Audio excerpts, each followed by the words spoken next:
Hello, I'm Heather. And I'm Ryan. Welcome to the podcast.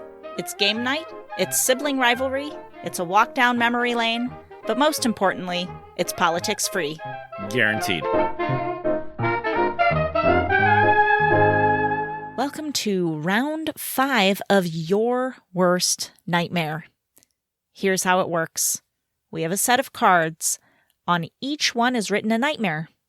We'll pick 4 cards, and Ryan will have to place them in the correct order according to what he thinks my worst nightmare is. Then we'll flip it around, and it'll be my turn.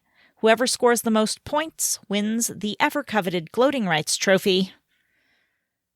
Until we play again. You're getting better at it. You're getting better at it. And, by the way, we have a listener response this week, so stay tuned for that. Oh, it's the one that I sent you. It's the one you sent me. Okay. Full disclosure, friend of the podcast. We'll get into it in a bit. So, Ryan, the current running score is Ryan 20, Heather 14. Woo. So let's get into this. Are you ready for your first cards? I am ready. Excellent. Warts, waterborne diseases, being stranded in the desert, undersides of tables in public places. Again, that's warts, waterborne diseases, being stranded in the desert, undersides of tables in public places. What is my least nightmare to my most nightmare? Okay. Hit it. So I've got number 4 at undersides of tables in public places. Correct. Yes. Number 3, warts. Correct. Yes. Number 2, waterborne diseases. Correct. Yes! And that means stranded in the desert is number 1. No, wrong. Absolutely. No, you got it. You got it. You nailed it. I think this is pretty straightforward. If I were stranded in the desert, I would die. Yeah. I would be dead. I would not survive that. I am not a survival. I've actually thought about this. I've thought about signing up for like a survival class and just going out. You know, one of those things where they teach you and then they drop you off in the woods for 3 days and you have to survive. Yeah, but you have to get them to throw you into the desert for 3 days. Cool. I might want to start with something a little easier to survive first in this journey. Listen, I think that it would be easier to survive in the woods with little to no training than it would be to survive in the desert with little to no training. That's what I'm saying. If I'm going to learn it, I should learn it.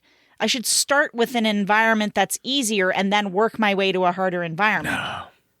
No. Okay, well, I disagree with your method. 0 to 60, Heather. 0 to 60. I have kids, so it's really never going to happen unless they want to come with me on that journey. And I feel like that's child abuse. Take us to the desert with you, Heather. So we're going to move on. All right. Okay. By the way, sorry, let me not forget. So you scored 4 points, bringing Yes. your total score to 24. Now let's see how I do. All right. So your cards are centipedes, wide open spaces, blizzards, and cemeteries. That's centipedes, wide open spaces, blizzards, cemeteries. All right. This one was tricky for me. It was tricky for me. Number 4, wide open spaces. Correct. Number 3, cemeteries. Yep. Number 2, centipedes. Yeah, you got it. Number 1, blizzards. Oh, nailed it. Because blizzards, all I could picture there was getting stuck in a blizzard. Yeah. And I thought, that's the worst than anything else there. So. And I live in the Northwest where we don't get a lot of snow, so I don't know how to deal with that. I have driven legitimately in blizzards at nighttime now, so I am quite comfortable driving in a small little bit of snow. So back when I was 18, I think, it was about 18, and I was still living where we grew up, and that big windy road that goes up to where we lived, I was going up that hill with another person who was very uncomfortable driving in the snow. it was just one of those light dustings. Mm-hmm. And so she's driving up the hill. It was dark. It wasn't even snowing. It was just dark, slight dusting on the road. And she was just hyperventilating the entire time. And I'm like sitting there wide-eyed, like, I'm uncomfortable because I feel like you're going to kill us. And I'm just sitting there freaking out because she's like having full-on panic attack driving this vehicle in the snow. And so, like where the trees kind of overhang and it leaves like an empty patch of no snow on the road. Yes. Well, she hit one of those and it caused the car to get like better traction and it like slightly fishtailed and she like lets out this shriek, starts bawling. I was like, oh, dear God, this is how we die. And so she finally makes it up to like where the tennis courts are. And I was like, hey, pull over here. Why don't you come sit in the passenger seat? I'll take us the rest of the way. At the time, I'd only had my license for like a couple months, but I felt more comfortable driving in the snow than she did. And I took us the rest of the way up. It was only terrifying because she made it terrifying. Like, I legitimately thought that she was so uncomfortable with it, like she was probably going to roll us over that hill and kill us both. I've been in a similar circumstance, I will admit. All right. The running score after that round is Ryan 24, Heather 18. I am catching up. Well, not really, because we got 4 and 4, so you just didn't get behind more, Heather. Anyway, are you ready for your next cards? I am. You're going to suck at it. Your cards are Thunder, Big Cities, Unable to Move, Getting Old. That is Thunder, Big Cities, Unable to Move, Getting Old. From my least to my worst fear, Ryan, hit it. I'm pretty sure I got the last two mixed up, but here we go. Okay. Number 4, Thunder. Correct. Number 3, Big Cities. Correct. Okay. Here goes nothing. Number 2, Getting Old. Correct. Yes! Okay. And then number 1, Unable to Move. 28 for you. So even if I get all 4 of these next ones, I will have not caught up at all in this game. This is such an annoying game. Yeah. Ugh. Yeah, it's awesome. I love it. I love it. Okay, let me get my cards here, Heather. You ready for this? No. Your cards are Touching Dryer Lint, Missing Your Flight, Spiders, Lawyers. That's Touching Dryer Lint, Missing Your Flight, Spiders, and then Lawyers. All right. From least to worst. Mm-hmm. Number 4, Touching Dryer Lint. Yes. Number 3, Spiders. Wrong. Oh, number 2, Missing Your Flight. Wrong. Number 1, Lawyers. Wrong. Well, I got all 3 of those wrong. I got one right. Yeah, I hate this you game. got This game one is the right. worst game I've ever played in my life. Heather, this one was really tough for me, okay? I already knew that my number 1 thing was going to be missing my flight. Like, I've never missed a flight before. I don't know how that works. It's just getting to the airport stresses me out. It's a stressful situation. We have come close to missing a flight, but have not missed one. And it just, like, I don't know how I would deal. I would be so angry, I think, if we missed a flight. Well, but the problem is with missing a flight is they're not always great about it. Sometimes you got to pay extra for another flight, or it's not guaranteed that you're going to get a flight. So I understand that. Yeah. So what is your order? So I went Touching Lint, number 4, number 3, Lawyers, number 2, Spiders. Those were the 2 where I was just like, I don't know. Like, I've had to deal with a lawyer before, and it was a great experience. I know a couple people who are lawyers, and they're great people. Spiders in general don't bother me. If it looks like a Black Widow, I'm freaking out, which I have a story about. But I figured there's more deadly spiders than there are deadly lawyers. That is the name of this episode. Thank you. You're welcome. So what's your Black Widow story? I was doing some side work for this guy. And I was in his garage. I was moving some stuff around because I was getting ready to like paint his floor. And I was moving some stuff around, and this spider lands on my arm. And I was getting ready to like flick it. And I looked down and I saw that hourglass. And I screamed like a little girl and threw my arm. And I sent that spider flying. I have no idea where, but I was looking all over for it to kill it because I did not want to find it again. You know, we should have grown up in Oklahoma. I tell you what, I remember we were visiting. It was once when we were really little. Our cousin was there with some friends, and we were playing outside. I do not remember what we were playing or where we were going, but we came to this fence, and there was a gap in the fence that you could walk through, and across the gap was this massive spider web, and smack dab in the middle of it was a Black Widow spider. Oh, no. And they were like, just crawling under the Black Widow web. So I was like, okay. So I crawled under. So I'm just saying, grow up where they're everywhere, I guess. Well, I mean, I guess to be fair, I guess Black Widows can't actually, like, kill you, or it's unlikely that you'll die by a Black Widow bite. But if you get bit enough by them, then it could kill you. So, like, if 10 of them bit you at once or something? Sure, something like that. Okay. You know what? I'm going to choose not to Google that, and we're going to move on. Okay. So, for this round, Ryan, you scored 8, and I scored 5. Nice, very nice. Which means you're the winner of I've won only a single round in this whole game. What is this, the 5th round? If I don't turn it around... Okay, anyways. Heather, do you know what this is? The world's tiniest stupid violin. Uh-huh. Nobody can see the stupid tiny violin. I want you to cry me a river, Heather. Tell me how much you suck at this game, Heather. Well, I will, Ryan, because the running score is 28 Ryan, 19 Heather. So... let's just move on. Here's the situation. It's time for research inspired by this week's game. In the not-too-distant past, I went through a little phase where I potentially thought the world might end. Oh.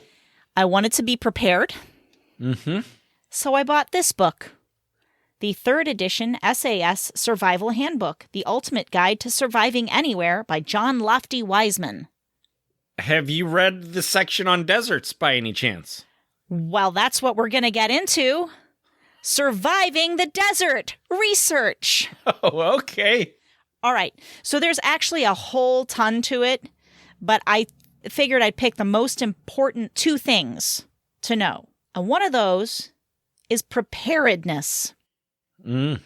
If you're in an airplane, say, and you crash in the middle of the desert, you probably weren't planning on being in the middle of the desert. But generally speaking, if you've gone out into the middle of a desert, you did it on purpose, right? Sure. So you should prepare ahead of time. Map your route, know where all the water holes, oases? Is that actually how you say it? I'm going to go with oases. I like oases. We're sticking with that. Know where all the water holes, oases, wells, etc. are. The wells can be very deep, so you got to bring a line with you so you can reach it. So if your vehicle breaks down, say in the middle of this, keep to that route that you had mapped out. By the way, don't stay inside of your vehicle. Make sure you have water with your survival kit. He has like a full-blown pages and pages of survival kit, but it includes things like a magnifying glass, a compass, a first aid kit, condoms, because they make a good water receptacle, fuel, flashlight. He's got a ton of other stuff. You keep it all in a big pouch. In the desert specifically, you want to also bring some really warm clothing because the temperatures can drop below freezing at night in the desert. Right. But also, if you're in the desert, you should save the bulk of your traveling for the evening, like late in the day and overnight, and rest during the day when the sun is highest and it's hottest. Right. which I would not have thought of, even though that seems really obvious when an expert tells you. I would so have just been walking through the desert in the middle of the hot day if I had gotten stranded there. Hell yeah. All right. Now, the other super important thing to know, I mean, there's a lot to know, but here's the other thing. Water is your top priority. If you have it, like you brought it with you because you were prepared, ration it. If you don't have it, you got to find it. Note, according to Old Lofty, in the SAS Survival Handbook, 3rd edition, don't eat if you don't have any water to drink because it will further dehydrate you. Very interesting. Yes, see, that's another thing I would have effed up. Okay, some things to keep in mind to help you find water in a desert region. Dig at the lowest point between dunes. Oh. Dig on the outside edge of a bend in a dried up stream. Interesting. You can get water from various roots and cacti. Okay, and some desert regions do get condensation at certain times, so you can collect up the condensation. But there's so much more to it, which is why I was talking about earlier, it would be cool to like actually practice this stuff and go do one of these. Just out of curiosity, in that book, does it mention at what point you start drinking your pee? Didn't get that far. But he does have a survival case study that I want to read because it's very interesting. It says this. In the mid-1960s, I was training a new army unit in Kenya. The training area was in the northern frontier district of Kenya, a very hot and dry area. The recruits were dropped off in groups of 4 and had to navigate across country to a series of rendezvous points where they were given water. My job with 3 others was to man these rendezvous points, ensuring that everyone was accounted for and in good health. Each recruit was given half a pint of water strictly issued from a jerry can, which held 4.5 gallons, 36 pints. On the 3rd day, the heat was taking its toll and everyone was complaining of various ailments like blisters, sores caused by backpacks, and fatigue. But one student was particularly bad. He was delirious and verging on the point of collapse. While I was treating him, his partner grabbed a jerry can, that is the 4.5-gallon can, and tried to swallow the lot. What he couldn't swallow, he spilled. And by the time we wrestled the can from him, it was almost empty. This was the last of our supplies, and there were still more than 30 men to come. The nearest source of water was 3 days away, and with no resupply possible, the exercise turned from hard to critical. Although all the recruits came from nearby areas, they had no water discipline, which we found out to our cost. By strictly rationing and sending the strongest for help, everyone survived, but it's a lesson they will never forget. Yeah, no kidding. Lessons learned. 1. Never underestimate the power of self-preservation. 2. Protect your water supply. 3. Enforce strict rationing. And then just a nice little note here at the end. When treating a person with dehydration, wet their lips first and look for a gag reflex, swallowing. Administer small sips only. When giving treatment, always make sure the patient is lying down in any available shade. Very nice. Very educational. Thank you, Heather. You're welcome. And I'm sure maybe there's some people listening that already knew all that. It was all new to me, and it's good to know. Absolutely. Which brings us to survival stories from Reddit. Oh, okay. This is from Nahin123. When I was 16 or 17, I was on my way home very late with 5 of my friends. As we are walking, this white Cherokee Jeep stops abruptly behind us and 3 men get out. Our instincts kicked in, and everyone started running, including me. Unluckily, all 5 of my friends ran in one direction, while I ran in the opposite direction. Did he run towards the men? I'm not sure. Probably not. As I'm trying to evade, my leg trips and I slip. One of the guys grabs hold of me, throws me down, and tells me to hand over my cell phone. I say no. A second guy throws a can of beer at me and then punches me. Was pretty sure he was drunk. Talking in gibberish. I hand over my cell phone, thinking these guys are just looking to mug me and will probably leave me alone. Then the third guy comes to me and tells me to get in the Jeep. Now I know for sure I'm getting kidnapped. As he tries to drag me along, my instincts kick in. I go limp and pretend to have an asthma attack right there in the middle of the road. The third guy is confused. The second one starts making a worrying face and tells his friends that they better leave. I lie there for a good 2 to 3 minutes acting dead before I get up. Now here's the kicker. I find a wallet. It belonged to the first guy who had taken my cell phone. This man was 18 and worked for the Ministry of Defense. I run to a random building and knock on the first door I see and call my relatives. We go to the police station and file a report and get him to the station. He ends up coming to the station with my cell phone and a receipt claiming that, quote, I had thrown rocks on his window, so he wanted to compensate by taking the phone, end quote. The cops didn't buy it and gave him a long lecture. That's it. No jail, nothing.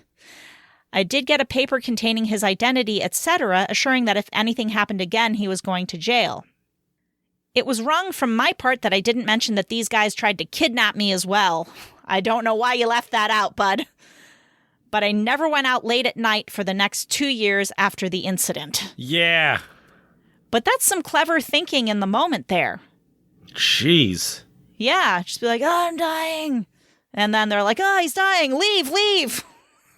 We were going to kill him probably, but now let's get out of here. All right, from Mark Jolly. I was in the middle of nowhere in the Nevada desert down a dirt road, and suddenly the truck falls into a deep portion of the road that has been filled in with superfine silt dust that has blown in. The truck is bottomed out and unable to move. I had a little amount of water left and about 30 to 40 miles in any direction to walk to a highway, and it was a cell phone dead zone. He did not prepare properly for being in the middle of the desert. Let's move on. I could attempt to dig out, but that might take forever, and I didn't have that much water. I could wait for night and attempt to hike out over the next 2 days while attempting to make my water last. Maybe. That would have actually been the smartest thing. But then I saw a puff of dust on the other side of the playa, which is a dried-up lake bed, which was a new word that I learned while reading this story. And it almost sounds like there would be water there. Continue. Well, he might have to dig at the edge where there's a bend. Mm-hmm. Well, except it's a lake, not a river, but whatever. If it was moving slowly, it might be a grader that occasionally comes through these remote areas to maintain the road. I waited and watched. It was moving slowly, so I grabbed all my remaining water and started hiking across the playa. About an hour later, I could see the shape of the grader. I tried signaling with my compass mirror to no avail. The grader passed me, and I was too out of water and energy to run to it. Ration the water. You should have rationed the water. Let's move on. I fell in behind and started following. Eventually, the guy turned around, which is when he saw me. I walked up and told him my situation. Then I asked if he could call for help or drive me out. He looked at me for a long time, then hemmed and hawed, but essentially said, I can't help you, buddy. Seriously? Because I used up pretty much half my water trying to get to you. Again, should have rationed, man. It's fine. Prepare better next time. I'm getting all mad at him. Sorry, can't help, he said in a rather final way. He drove on and I considered my options. I was in the opposite direction from where I needed to be. I walked back to the truck. I'm sitting back in the covered bed with little to no water left and fewer options when I hear a rumbling sound. The grader is coming my way and clearing the road as it comes. The dude had a change of heart and cleared the road enough for me to get the truck out and on my way. I stopped at the first gas station and drank the biggest big gulp I could down and toasted it to that grader driver. He redeemed himself just barely there. But that's just like, that blows my mind. Like, what kind of a human does that? Yeah. It's unbelievable to me. I just like, seriously, man? You're in the middle of the desert. All right, it's time for the randomly generated question of the week from randomwordgenerator.com. What's the best trick someone has ever played on you? I've got one if you don't right away. Go ahead. I must have been about 5 years old. Mom was tucking me into bed. I was super mad at her for reasons I do not now remember, but I'm sure we're totally childish. And I said to her, I hate you, Mom. And I turned around and threw the cover over my head and pouted. And I heard her leave the room.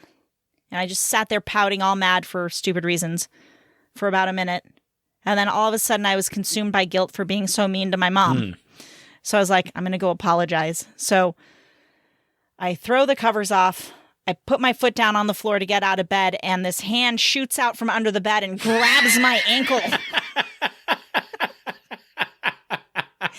And I freak out. Oh my God. What?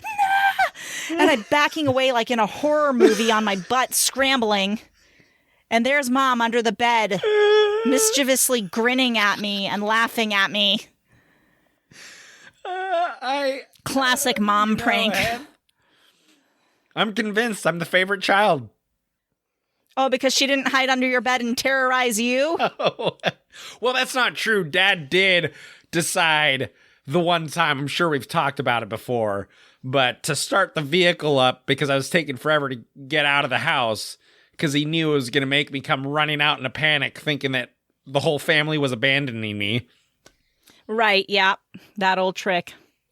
It worked quite well. You were super annoying to wait for. It's like you had to get your blanket and your pillow and your toy and then I guess apparently wander around doing all manner of other things that had nothing to do with leaving.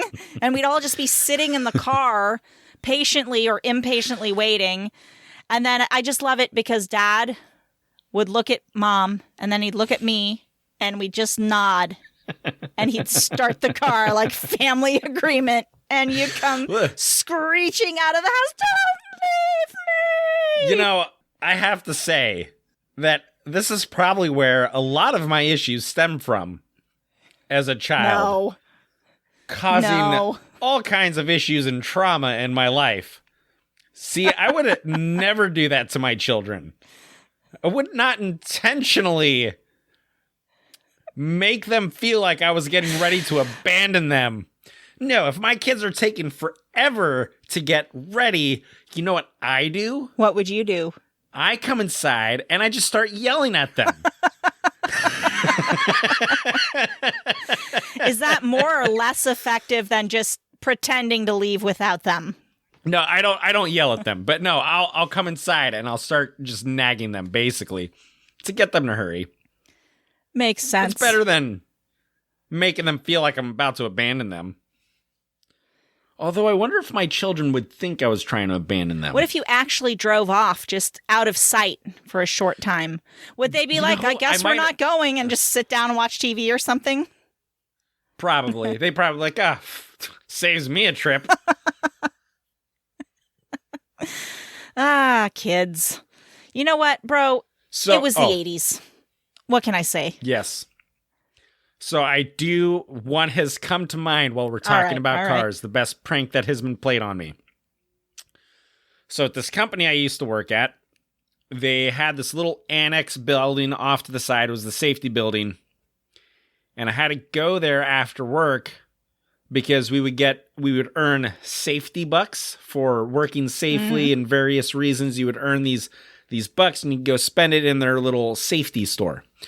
So I had saved up enough to get a Carhartt jacket, so I pulled up. I left my keys in my car. It was running. It was like going to be in and out. And as I'm walking in, this other guy was coming out.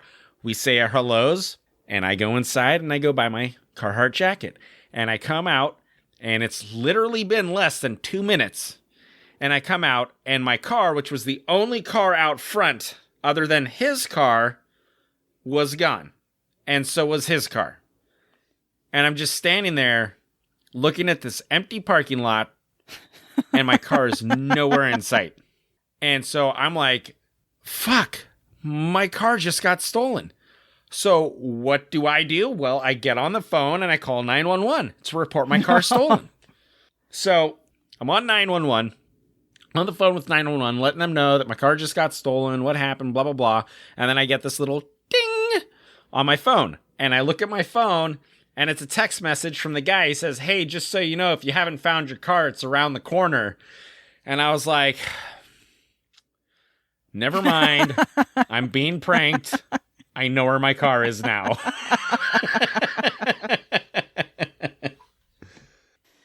Let's get into listener responses. Since we're doing a game, well, the last couple of games, full of phobias, friend of the podcast, John, texted Ryan, and here's what he said. My coworker has an actual holes phobia. She's afraid of the holes in speakers, so she tapes paper over it on the desk phone. I didn't know this and came to debug a network issue and tore it off, and she kind of freaked out on me. LOL. I'd like to know more about that. What did she say? Did she scream? Did she jump? Did she cower under her desk and cry? We need more details, John. But hey, that's the first time I've heard of that holes phobia. To me, it's like falling in a hole that you can't see the bottom of. That's where I would be afraid of a hole.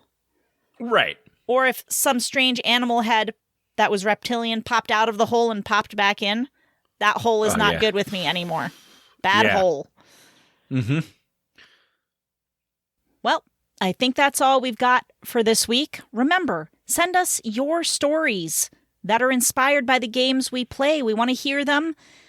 I've found out that people aren't as forthcoming as I am. When I listen to a podcast, they're like, write us. Give us a voice message. I'm like, okay, sure. But people are too shy. They're more shy than me, so they don't want to. So if you're too nervous to leave a voice message, you can email us. Visit thepoliticsfreepodcast.com. Scroll down, links to the voice message service or our email, which is thepoliticsfreepodcast@outlook.com. Hey, you know what I was thinking? Uh-huh. Even if people have stories that somehow kind of relate to what we've been talking about, literally, we should hear those too. Anything you think of. If it reminds you of something that seems unrelated, we want them. Send them in, and we want to share them on the podcast. Of course, share the podcast as well. If you've been enjoying it, we would love it if you would. We've been getting more and more people listening over the last couple of weeks. It's been really lovely. So I think you guys are sharing. So thank you. Thank you if you have shared, and please share some more. You can share by texting somebody a link to an episode you've enjoyed. That's what I always do when I share a podcast. I just go, hey, I think you'd appreciate this, and I text them the link. Share it on your social media, or just tell someone. Tell a friend that you love this podcast, and they will too. And last but not least, if you want to get this game, Your Worst Nightmare, and play it, you can visit pressmantoy.com and search Your Worst Nightmare, or just go right into the show notes of this episode and click on the link directly to the product. They are not a sponsor, but it's a fun game, so you can go ahead and grab it and play it. Until we play again. Until we play again. Brilliant.